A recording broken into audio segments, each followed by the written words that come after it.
ஒரு நண்பனின் துரோகம்.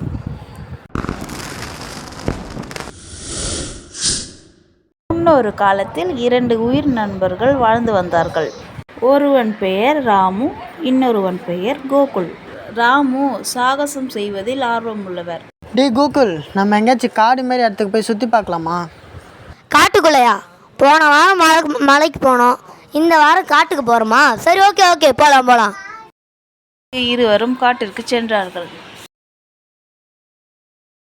அப்பொழுது அங்கு ஒரு பாம்பு வந்தது. அங்கு வந்த பாம்பு ராமுவை கடித்து விட்டு சென்றது. என்னதோ பாம்பு கடிச்சிச்சுடா கோகுல். அதை பார்த்து கோகுல் தன் வாயால் கடித்து பாம்பின் விஷத்தை முறியடித்தான். என்னடா மச்சான், இப்போ ஓகேவா? பிறகு மீண்டும் அந்த பாம்பு வந்து கோகுலை கடித்து விட்டு சென்றது. டேய் பாம்பு என்ன கொத்திருச்சு? நான் முழிச்சிட்டு இருக்கேன், வாய் வச்சு எடுடா. சாரிடா, என்னால் அப்பெல்லாம் பண்ண முடியாது, எனக்கு விஷம் இருந்துச்சுன்னா. அதனால மச்சான் நீங்கள் ஏறுறா, நான் வேறு யாராச்சும் இருந்தாங்கன்னா கூட்டிகிட்டு வரேன். ஐயோ, நான் அம்போனை விட்டுட்டு வரேனே. டேய் நண்பா. பிறகு ராமு அங்கிருந்து ஓட்டம் பிடிக்க ஆரம்பித்து விட்டான். அப்பாடா, நம்ம ஒரு வழியாக தப்பிச்சிட்டோம். இந்த ஆள் இல்லாத காட்டில் யார் இருக்க போகிறா? நம்ம யாரை போய் கூட்டிகிட்டு வரது?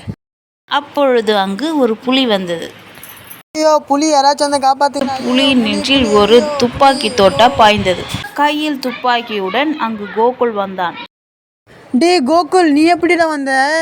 நீ என்னை விட்டுட்டு போயிட்ட. அங்கே ஒரு சாமியார் வந்தார். அவர் எனக்கு மருந்தெல்லாம் வச்சு விட்டு, இந்த காட்டில் நிறைய மிருகம்லாம் இருக்கும், அதனால் இந்த கன்னை வச்சுக்கோப்பா, வச்சுன்னே மிருகங்கள்லாம் வேணால் சமாளிச்சுக்கோ அப்படின்னு கொடுத்தாரு. என்னை மன்னிச்சிடறா மச்சான். நான் அப்படியே ஒன்று அந்த இடத்துல கோத்துட்டு நான் வீட்டுக்கு போயிடலான்னு நினச்சேன். நான் தப்பு பண்ணிடலாம் மச்சான். இப்போ புரியுதா குழந்தைகளே? என்னதான் ஒருத்தவங்க நமக்கு கெட்டதே பண்ணாலும் நம்ம அவங்களுக்கு நல்லதை மட்டும்தான் பண்ணணும். இதை தான் திருக்குறளில் திருவள்ளுவர் சொல்லியிருக்காரு, என்ன செய்தாரே ஒருத்தர் அவர் நான நன்மையும் செய்துவிட. தேங்க்யூ. இந்த கதை உங்களுக்கு பிடிச்சிருந்துன்னா லைக் பண்ணுங்க, ஷேர் பண்ணுங்க, கமெண்ட் பண்ணுங்க. மறக்காம வாழ்வின் கதைகள் சேனலுக்கு சப்ஸ்கிரைப் பண்ணுங்க. அப்புறம் பக்கத்தில் இருக்க பெல் ஐக்கனை மறக்காம கிளிக் பண்ணுங்க.